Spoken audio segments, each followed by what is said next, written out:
And the interesting thing about this particular scripture is even the non-believer has a charge to praise. It said let everything have breath. It didn't say only the saved folk. Everybody has a charge to praise.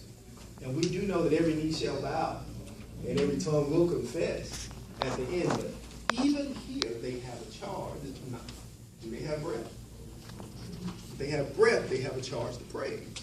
So we have a charge to praise. Sister Velva said something to me a few months ago after service when I said, put your hand up here and blow and take a breath. And if you feel something, you're breathing. And you should give God a praise. And she said something about that after the service. And I remember that because it's so powerful, the fact that we're able to breathe. You know, I know we look for the extraordinary. Reggie was talking about the ordinary meeting the extraordinary. We look for the extraordinary. This morning's sermon in Durham was about the extraordinary and how we give God credit a lot of times, more credit, when he does the extraordinary. You know, when the cancer is healed, or when the dialysis treatment is no longer needed, or they couldn't walk and now they can, or they couldn't see and now they can, or something like that. So we'll say, well, that was God. God did that, and that's great. But the fact that in 25 minutes you're going to be able to stand up, hopefully, that's extraordinary too. Yes. That's extraordinary. I'm telling you, that's extraordinary. And sometimes your kids, I'll tell this other little piece. Sometimes your kids will do, well, your kids, natural or your spiritual kids, it doesn't even matter, will do sometimes things that you're praying about. You see them going down the wrong path. I know my mom looked at me the same way. Why is he doing this? Why is he doing that? What's going on with this? And they're praying for you. And I have something that I've said about my kid praying to God. I would say, God, and I've told Tiffany this before too.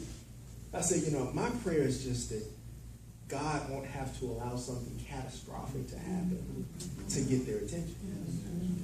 To get their attention. And the same thing for us. Why does something that catastrophic have to happen for us to give God a big shout and pray?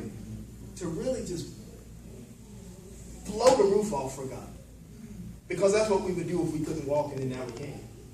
Oh, you probably couldn't stop us. We ran around the church. We're like, oh my goodness, God just did this. Well, guess what? God deserves that all the time. He deserves that level of praise all the time. And so we have to think, even when Sunday comes and it's not a good day for us physically, it's not a good day for us mentally, it's just not a good day. Our co-worker is acting up all week. Our manager is just, like my co-workers say, our manager cutting up. Kids are acting up, the spouse is acting up, the car's breaking down, the house payment is due and you don't have it, and all these situations that life will throw at you are happening for you. How do you muster the praise? How do you muster the praise? How does Pastor Norm muster the ability to still get up and preach and give the word? How does he do that? Is his life perfect? No. He's going through stuff too. He got 4 boys. I know he's going through stuff. But so it is for us. As we go through things, we have to refocus, focus on God. Focus on God and say, God, I know this situation is tough, but Lord, I just give you glory. Because I know, like one thing I say in praise and worship, he has all the answers to your situation. And if you believe that, then there's no need to worry and fret.